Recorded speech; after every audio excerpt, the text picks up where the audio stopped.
Minhas amigas e meus amigos, nos últimos meses uma tristeza infinita vem apertando meu coração.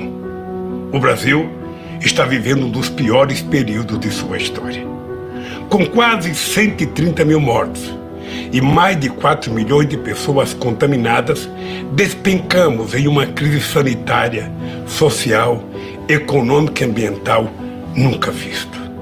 Mais de 200 milhões de brasileiros e brasileiras acordam todos os dias sem saber se seus parentes, amigos ou eles próprios estarão salvos. A esmagadora maioria dos mortos pelo coronavírus é de pobres, pretos, pessoas vulneráveis que o Estado abandonou. Na maior e mais rica cidade do país, as mortes pelo Covid-19 são 60% mais altas entre pretos e pardos da periferia, segundo os dados das autoridades sanitárias. Cada um desses mortos que o governo federal trata com desdém tinha nome, sobrenome, endereço, tinha pai, mãe, irmão, filho, marido, esposa e amigos. Dói saber que dezenas de milhares de brasileiros e brasileiras não puderam se despedir de seus entes queridos. Eu sei o que é esta dor. Teria sido possível, sim, evitar tantas mortes. Estamos entregues a um governo que não dá valor à vida e banaliza a morte. Um governo insensível, irresponsável e incompetente, que desrespeitou as normas da Organização Mundial da Saúde e converteu o coronavírus em uma arma de destruição em massa. Os governos que emergiram do golpe congelaram recursos e sucatearam o Sistema Único de Saúde, o SUS, respeitado mundialmente como modelo para outras nações em desenvolvimento. E o colapso só não foi maior ainda graças aos heróis anônimos, as trabalhadoras e os trabalhadores do sistema de saúde. Os recursos que poderiam estar sendo usados para salvar vidas foram destinados a pagar juros ao sistema financeiro. O Conselho Monetário Nacional acaba de anunciar que vai sacar mais de 300 bilhões de reais dos lucros das reservas que nossos governos deixaram. Seria compreensível se essa fortuna fosse destinada a socorrer o trabalhador desempregado ou a manter o auxílio emergencial de R$ 600 enquanto durar a pandemia. Mas isso não passa pela cabeça dos economistas do governo. Eles já anunciaram que esse dinheiro vai ser usado para pagar os juros da dívida pública. Nas mãos dessa gente, a saúde pública é maltratada em todos os seus aspectos. A substituição da direção do Ministério da Saúde por militares sem experiência médica ou sanitária é apenas a ponta do iceberg. Em uma escalada autoritária, o governo transferiu centenas de militares da ativa e da reserva para a administração federal, inclusive em muitos postos-chave, fazendo lembrar os tempos sombrios da ditadura. O mais grave de tudo isso é que Bolsonaro aproveita o sofrimento coletivo para sorrateiramente cometer um crime de lesa pátria. Um crime politicamente imprescritível. O maior crime que um governo pode cometer contra o seu país e o seu povo. Abrir mão da soberania nacional. Não foi por acaso que escolhi para falar com vocês neste 7 de setembro, dia da independência do Brasil, quando celebramos o nascimento do nosso país como nação soberana. Soberania significa independência, autonomia, liberdade. O contrário disso é dependência, servidão e submissão. Ao longo de minha vida, sempre lutei pela liberdade. Liberdade de imprensa, liberdade de opinião, liberdade de manifestação e de organização, liberdade sindical e liberdade de iniciativa. É importante lembrar que não haverá liberdade se o próprio país não for livre. Renunciar à soberania é subordinar o bem-estar e a segurança do nosso povo aos interesses de outros países. A garantia da soberania nacional não se resume à importantíssima missão de resguardar nossas fronteiras terrestres e marítimas e nosso espaço aéreo. Supõe também defender nosso povo, nossas riquezas minerais, cuidar das nossas florestas, dos nossos rios, da nossa água. Na Amazônia, devemos estar presentes com cientistas, antropólogos e pesquisadores dedicados a estudar a fauna e a flora e a empregar esse conhecimento na farmacologia, na nutrição e em todos os campos da ciência, respeitando a cultura e a organização social dos povos indígenas. O governo atual subordina o Brasil aos Estados Unidos de forma humilhante e submete nossos soldados e nossos diplomatas a situações vexatórias e ainda ameaça envolver o nosso país em aventuras militares contra os nossos vizinhos, contrariando a própria Constituição para atender aos interesses econômicos e estratégicos militares norte-americanos. A submissão do Brasil aos interesses militares de Washington foi escancarada pelo próprio presidente ao nomear um oficial general das Forças Armadas Brasileiras para servir no Comando Militar Sul dos Estados Unidos, sob as ordens de um oficial americano. Em outro atentado à soberania nacional, o atual governo assinou com os Estados Unidos um acordo que coloca a base aeroespacial de Alcântara sob o controle de funcionários norte-americanos e que priva o Brasil de acesso à tecnologia mesmo de terceiros países. Quem quiser saber os verdadeiros objetivos do governo não precisa consultar manuais secretos da ABIN ou do Serviço de Inteligência do Exército. A resposta está todos os dias no Diário Oficial, em cada ato, em cada decisão, em cada iniciativa do presidente e de seus assessores, banqueiros e especuladores que ele chamou para dirigir nossa economia. Instituições centenárias, como o Banco do Brasil, a Caixa Econômica Federal e o BNDES, que se confundem com a história do desenvolvimento do país, estão sendo esquartejadas e fatiadas ou simplesmente vendidas a preço vil. Bancos públicos não foram criados para enriquecer famílias. Eles são instrumento do progresso, financiam a casa do pobre, a agricultura familiar, as obras de saneamento e a infraestrutura essencial ao desenvolvimento. Se olharmos para o setor energético, veremos uma política de terra arrasada igualmente predadora. Depois de colocar à venda por valores ridículos as reservas do pré-sal, o governo desmantela a Petrobras. Venderam a distribuidora e os gasodutos foram alienados. As refinarias estão sendo esquartejadas. Quando só restarem os cacos, chegarão as grandes multinacionais para arrematar o que tiver sobrado de uma empresa estratégica para a soberania do Brasil. Meia dúzia de multinacionais ameaçam a renda de centenas de bilhões de reais do petróleo e do pré-sal, recursos que constituiriam um fundo soberano para financiar uma revolução educacional e científica. A Embraer, um dos maiores trunfos do nosso desenvolvimento tecnológico, só escapou da sanha entreguista em função das dificuldades da empresa que iria adquiri-la, a Boeing, profundamente ligada ao complexo industrial militar dos Estados Unidos. O desmanche não termina aí. O furor privatista do governo pretende vender na Bacia das Almas a maior empresa de geração de energia da América Latina, a Eletrobras, uma gigante com 164 usinas, 2 delas termonucleares, responsável por quase 40% da energia consumida no Brasil. A demolição das universidades, da educação e o desmonte das instituições de apoio à ciência e tecnologia, promovido pelo governo, são ameaça real e concreta à nossa soberania.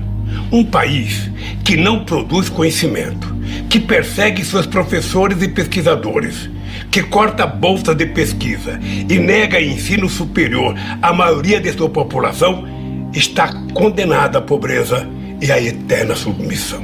A obsessão destrutiva desse governo deixou a cultura nacional entregue a uma sucessão de aventureiros. Artistas intelectuais clamam pela salvação da Casa de Rui Barbosa, da Funarte, da Ancine. A Cinemateca Brasileira, onde está depositado um século da memória do cinema nacional, corre o sério risco de ter o mesmo destino trágico do Museu Nacional. Minhas amigas e meus amigos, no isolamento da quarentena, tenho refletido muito sobre o Brasil e sobre mim mesmo, sobre meus erros e acertos e sobre o papel que ainda pode me caber na luta do nosso povo por melhores condições de vida. Decidi me concentrar ao lado de vocês na reconstrução do Brasil como nação independente, com instituições democráticas, sem privilégios oligárquicos e autoritários, um verdadeiro Estado democrático de direito, com fundamento na soberania popular. Uma nação votada para a igualdade e o pluralismo. Uma nação inserida numa nova ordem internacional, baseada no multilateralismo, na cooperação e na democracia, integrada na América do Sul e solidária com outras nações em desenvolvimento. O Brasil que quero reconstruir com vocês é uma nação comprometida com a libertação do nosso povo, dos trabalhadores e dos excluídos. Dentro de um mês, vou fazer 75 anos. Olhando para trás, só posso agradecer a Deus, que foi muito generoso comigo. Tenho que agradecer a minha mãe, Dona Lindu, por ter feito de um pau de arara sem diploma um trabalhador orgulhoso, que um dia viraria presidente da República, por ter feito de mim um homem sem rancor e sem ódio. Eu sou o menino que desmentiu a lógica, que saiu do porão social e chegou ao andar de cima sem pedir permissão a ninguém, só ao povo. Não entrei pela porta dos fundos, entrei pela rampa principal, e isso os poderosos jamais perdoaram. Reservaram para mim o papel de figurante, mas virei protagonista pelas mãos dos trabalhadores brasileiros. Assumi o governo disposto a mostrar que o povo cabia sim no orçamento. Mais do que isso, provei que o povo é um extraordinário patrimônio, uma enorme riqueza. Com o povo, o Brasil progride, se enriquece, se fortalece, se torna um país soberano e justo. Um país em que a riqueza produzida por todos seja distribuída para todos, mas em primeiro lugar para os explorados, dos oprimidos e os excluídos. Todos os avanços que fizemos sofreram encarniçada oposição das forças conservadoras, aliadas aos interesses de outras potências. Eles nunca se conformaram em ver o Brasil como um país independente e solidário com seus vizinhos latino-americanos e caribenhos, com os países africanos, com as nações em desenvolvimento. É aí, nessas conquistas dos trabalhadores, nesse progresso dos pobres, no fim da subserviência, é aí que está a raiz do golpe de 2016. Aí está a raiz dos processos armados contra mim, da minha prisão ilegal e da proibição da minha candidatura em 2018. Processos que agora todo mundo sabe contaram com a criminosa colaboração secreta de organizações de inteligência norte-americanos. Ao tirar 40 milhões de brasileiros da miséria, nós fizemos uma revolução neste país, uma revolução pacífica, sem tiros nem prisões. Ao ver que esse processo de ascensão social dos pobres iria continuar, que a afirmação da nossa soberania não iria ter volta, os que se julgam donos do Brasil, aqui dentro e lá fora, resolveram dar um basta. Nasce aí o apoio dado pelas elites conservadoras a Bolsonaro.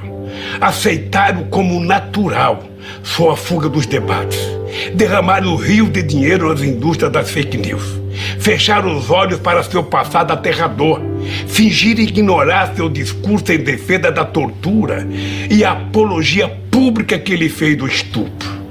As eleições de 2018 jogaram o Brasil em um pesadelo que parece não ter fim.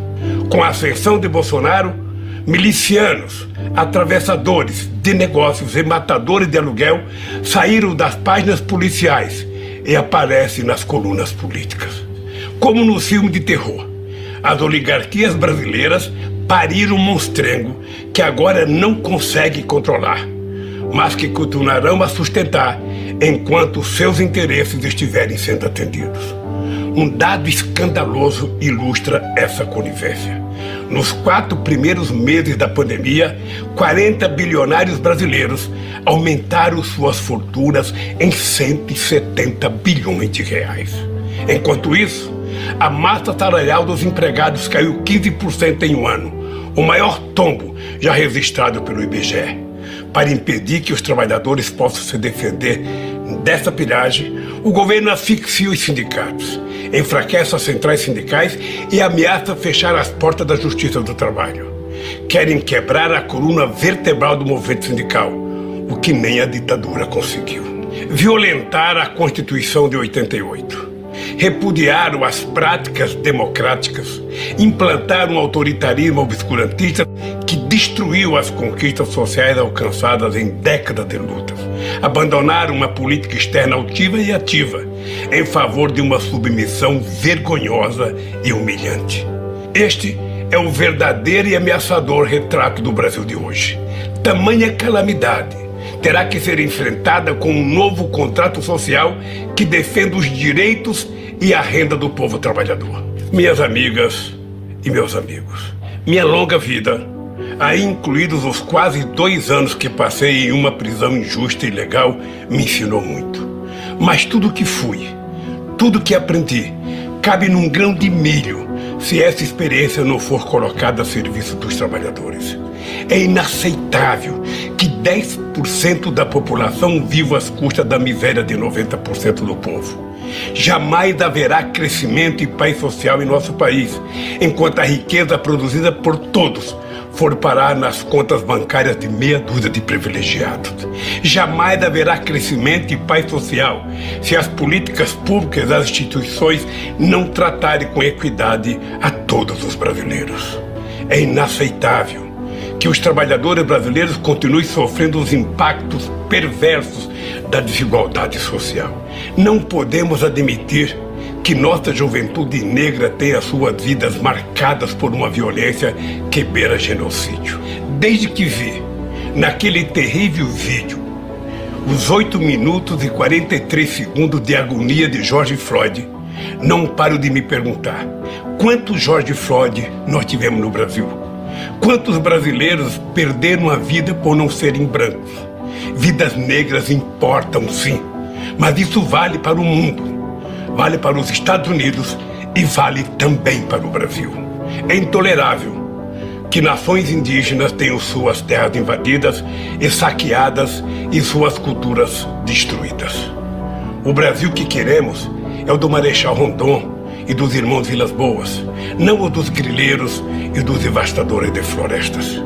Temos um governo que quer matar as mais belas virtudes do nosso povo, como a generosidade, o amor, a paz e a tolerância.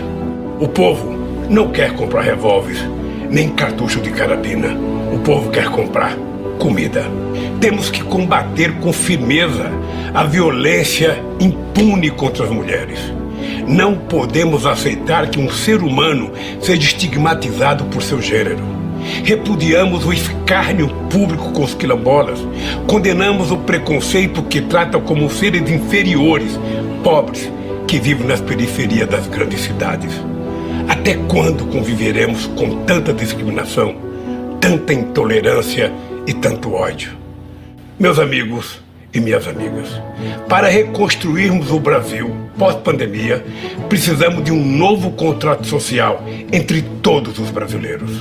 Um contrato social que garanta a todos o direito de viver em paz e harmonia, em que todos tenham a mesma possibilidade de crescer, onde nossa economia esteja a serviço de todos e não de uma pequena minoria, no qual sejam respeitados nossos tesouros naturais, como a Amazônia, o Cerrado, o Pantanal, a Amazônia Azul e a Mata Atlântica. Alicerce desse contrato social tem que ser o símbolo e a base do regime democrático, o voto. É através do exercício do voto, livre de manipulações e fake news, que devem ser formados os governos e ser feitas as grandes escolhas e as opções fundamentais da sociedade. Através dessa reconstrução, lastreada no voto, teremos um Brasil democrático, soberano, respeitador dos direitos humanos e das diferenças de opinião, protetor do meio ambiente e das minorias e defensor de sua própria soberania. Um Brasil de todos para todos. Se estivermos unidos em torno disso, poderemos superar esse momento dramático. O essencial hoje é vencer a pandemia, defender a vida e a saúde do povo. É pôr fim a esse desgoverno e acabar com o teto de gastos que deixa o Estado brasileiro de joelhos diante do capital financeiro nacional e internacional. Nessa empreitada árdua, mas essencial, eu me coloco à disposição do povo brasileiro, especialmente dos trabalhadores e dos excluídos. Minhas amigas e meus amigos, queremos um Brasil em que haja trabalho para todos. Estamos falando de construir um estado de bem-estar social que promova a igualdade de direitos, em que a riqueza produzida pelo trabalho coletivo seja devolvida à população segundo a necessidade de cada um. Um Estado justo, igualitário e independente, que dê oportunidade para os trabalhadores, os mais pobres e os excluídos. Esse Brasil dos nossos sonhos pode estar mais próximo do que aparenta. Até os profetas de Wall Street e da City de Londres já decretaram que o capitalismo, tal como o mundo conhece, está com seus dias contados. Levaram séculos para descobrir uma verdade inquestionável que os pobres conhecem desde que nasceram. O que sustenta o capitalismo não é o capital, somos nós, os trabalhadores. É nessa hora que me vem à cabeça esta frase que li num livro de Victor Hugo, escrito há 1 século e meio, e que todo trabalhador deveria levar no bolso, escrita em um pedacinho de papel para jamais esquecer. É do inferno dos pobres que é feito o paraíso dos ricos. Nenhuma solução, porém, terá sentido sem o povo trabalhador como protagonista. Assim como a maioria dos brasileiros, não acredito e não aceito os chamados pactos pelo alto com as elites. Quem vive do próprio trabalho não quer pagar a conta dos acertos políticos feitos no andar de cima. Por isso, quero reafirmar algumas certezas pessoais. Não apoio, não aceito e não subscrevo qualquer solução que não tenha participação efetiva dos trabalhadores. Não contem comigo para qualquer acordo em que o povo seja mero coadjuvante. Mais do que nunca, estou convencido de que a luta pela igualdade social passa sim por um processo que obriga os ricos a pagar impostos proporcionais às suas rendas e às suas fortunas. E esse Brasil, minhas amigas e meus amigos, está ao alcance das nossas mãos. Posso afirmar isso olhando nos olhos de cada uma e de cada um de vocês. Nós provamos ao mundo que o sonho de um país justo e soberano pode sim se tornar realidade. Eu sei, vocês sabem, que podemos de novo fazer do Brasil o país dos nossos sonhos. E dizer do fundo do meu coração, estou aqui, vamos juntos reconstruir o Brasil. Ainda temos um longo caminho a percorrer juntos. Fiquem firmes, porque juntos nós somos fortes. Viveremos e venceremos.